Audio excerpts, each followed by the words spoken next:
Podrick Payne is Tyrion's loyal squire, a quiet, shy boy who saves Tyrion's life at the Battle of Blackwater. In the show, his story ends happily. He becomes a Kingsguard under King Bran. But in the books, the last time we see him, he's hanging from a rope with Lady Stoneheart's men standing over him. And his real journey is so much darker and more heroic than anything the show gave us. This is the real Podrick Payne. The first time Podrick appears is in Season 2 during a dinner scene between Tyrion and Janos Slynt. He spills some wine to Janos' hand, nothing special.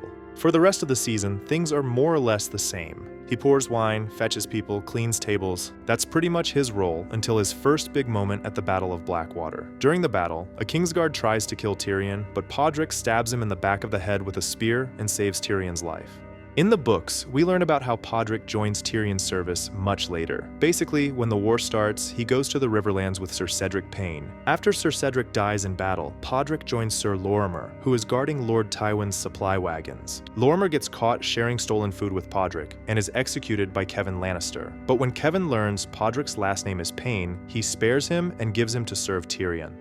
Podrick is extremely quiet and shy kid. He often looks down at his feet and hardly speaks. Tyrion notices just how silent he is, so much that he once asked Podrick to stick out his tongue just to make sure he can still talk. His silence even reminds Tyrion of his distant cousin, Sir Ilyn Payne. In both the books and the second season of the show, Podrick's duties are pretty much the same. Most of the time, he pours wine and takes care of Tyrion's appointments. He's always busy serving Tyrion, but it's mostly small, behind-the-scene tasks. In the book version of the Battle of Blackwater, Podrick stays close to Tyrion the whole time, getting his horse ready and handing him his helmet. When Tyrion rides out to strike Stannis' forces from behind, Podrick follows on horseback, sword in hand. The quiet, shy boy who usually keeps his head down shows real courage. Even when Tyrion tells him to go back, Podrick says, "I am your squire," and keeps following. Later, when Tyrion is attacked by the Kingsguard, the last thing he hears before passing out is Podrick's voice. He later learns that Podrick pushed the Kingsguard into the water, causing him to drown.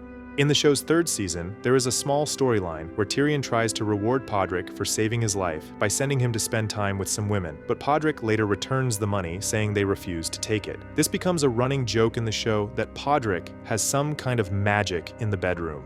It's mentioned several times in later seasons as a funny, light moment, but this whole thing is only in the show. None of it exists in the books, and it ends up being one of the biggest differences between the two versions of Podrick. In the show, it becomes a character joke that follows him for years, but it's mostly surface level and played for laughs. In the third book, Podrick continues to serve Tyrion with the same loyalty and quiet dedication. His duties are mostly the same, and he stays close to Tyrion at all times. One notable moment is when Sansa realizes that Podrick is just as afraid of Sir Ilyn Payne as she is, even though they are from the same family. This small detail shows how gentle, timid, and unsure Podrick still is, a boy who has not yet grown into the man he will become. When we reach this part of the story, Podrick in the show becomes very different from the Podrick in the books. In the show, Tyrion asks Jaime to get Podrick out of King's Landing, and Jaime decides to send him with Brienne. Podrick and Brienne's relationship is also quite different. Brienne is harder on him in the show. She keeps reminding him that she is not a knight, and she doesn't ignore his mistakes. She also teaches him how to fight. Their stories become closely tied together. Podrick travels with Brienne to Winterfell, helps in saving Sansa, and later goes to the Wall with her.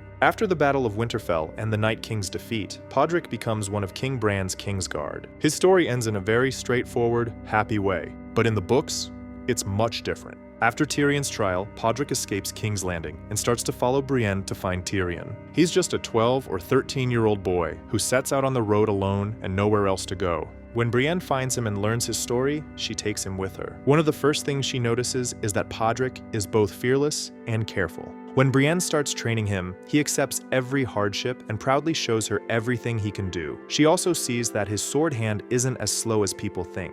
Podrick starts to come across as loyal, brave, hardworking, and someone who might become a good knight. As they travel, Podrick slowly begins to open up. When the others tell him stories about monsters, he touches his sword and says, "If they try to hurt me, I'll kill them." Later, when Brienne faces some of the remaining men of the brave companions, Podrick doesn't just stay with the horses like she told him. He picks up a stone, climbs a wall, and knocks one of the men down. Then he turns to Brienne and says, "I told you I could fight." As Podrick continues traveling with Brienne, he starts talking more, asking more questions, and giving more answers. At this point, the early description of him as quiet, stiff, and always staring at his feet has begun to fade. Sir Hyle Hunt keeps teasing him during their travels. In one scene, when they talk about mud that can swallow people whole, Hyle Hunt says Podrick's pupils have widened from fear. Podrick responds almost defiantly, saying, "No, they haven't." This is important because in the earlier books he never talked back to anyone who teased him. Later, when Septon Maribald warns him seriously about the mud, Podrick just says, "It's only mud," as if he wants to show he isn't afraid.